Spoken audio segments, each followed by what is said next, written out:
बिस्मिल्लाहिर्रहमानिर्रहीम। अस्सलामुअलैकुम नाज़रीन कराम, नई वीडियो में आपको खुश आमदीद कहते हैं। इमरान खान के खिलाफ फौजदारी कार्रवाई का बाज़ाब्ता तौर पर आगाज हो चुका है। ताकतवरों ने इस वक्त अपना शो लॉन्च करने का फैसला कर लिया है और एक नई जमात की बाज़गश्त पाकिस्तान तहरीक इंसाफ और इमरान खान के तोड़ के तौर पर इस वक्त शुरू हो चुकी है, जबकि इमरान खान भी इन एक्शन है।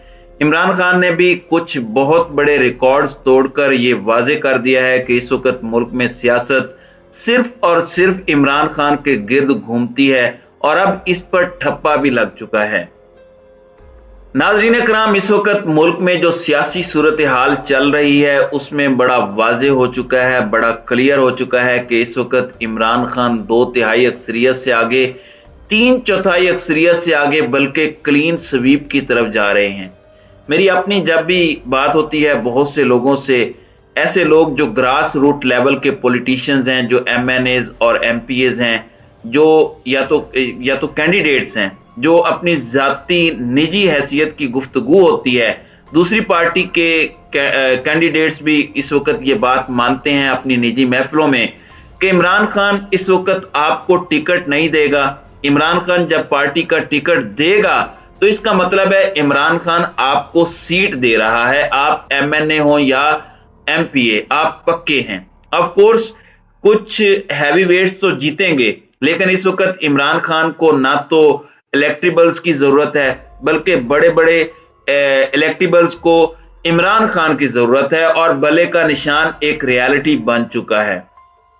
अब यहां पर इमरान खान का तोड़ इस वक्त किस किस चीज से मुमकिन नहीं हो सका।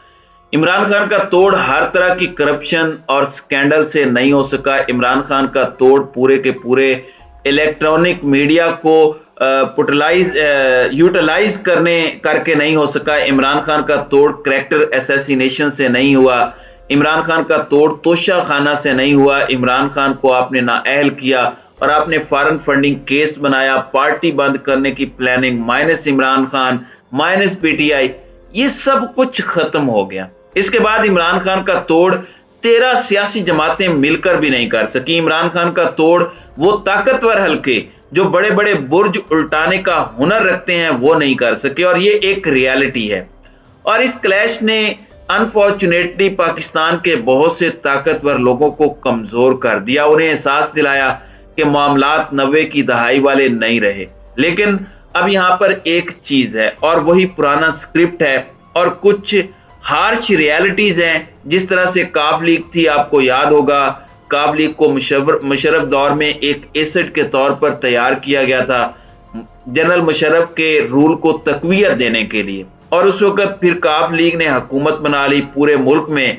चंद नामालूम ना नजर आने वाली ताकतें जिनके पास बहुत से सियासी लोग होते हैं। इससे पहले मुस्लिम लीग जिनाह के नाम से एक पार्टी की बात सामने आई कि उसमें सबको इकट्ठा किया जा रहा है, चाहे चौधरी निसार हुसैन हो, जहांगीर तरीन हो। अब एक मरतबा फिर से इस प्रोजेक्ट पर अमल दरामद शुरू कर दिया गया है और कहा जा रहा है कि इमरान खान के कुछ बड़े ताकतवर खिलाड़ी कुछ ताकतवर लोगों से जा मिले हैं, और ये मेरे अल्फाज हाईलाइट करके रख लीजिएगा, उनके जमीर जागे हैं। ये बड़े साफ सुथरे लोग हैं और ये सिर्फ और सिर्फ पाकिस्तान तहरीक इंसाफ में से नहीं होंगे। नंबर 1, इस हवाले से इत्तलाआत ये हैं कि ये दीगर जमातों से भी होंगे और तमाम जमातों के बागी अरकान जो बागियाना आवाजें हैं उन्हें इकट्ठा किया जाएगा। जमहूरियत की वो बात करेंगे कि किसी सियासी जमात में जमहूरियत नहीं है, यहां तक कि पाकिस्तान तहरीक इंसाफ के अंदर भी डेमोक्रेसी नहीं है, और इन सब लोगों को ड्राई क्लीन करके एक प्लेटफॉर्म के नीचे लॉन्च किया जाएगा। इस पर हामिद मीर ने एक कॉलम भी लिखा और उन्होंने ये कहा कि सिर्फ मुस्तफा नवाज खोखर नहीं है, बल्कि PTI के अंदर कुछ मुस्तफा नवाज खोखर मौजूद हैं। अब आप डॉट्स कनेक्ट करें और पजल के पीसेस जोड़ें तो आपके सामने जो एक बड़ी कंफ्यूजिंग सी इमेज है वो क्लियर हो जाएगी।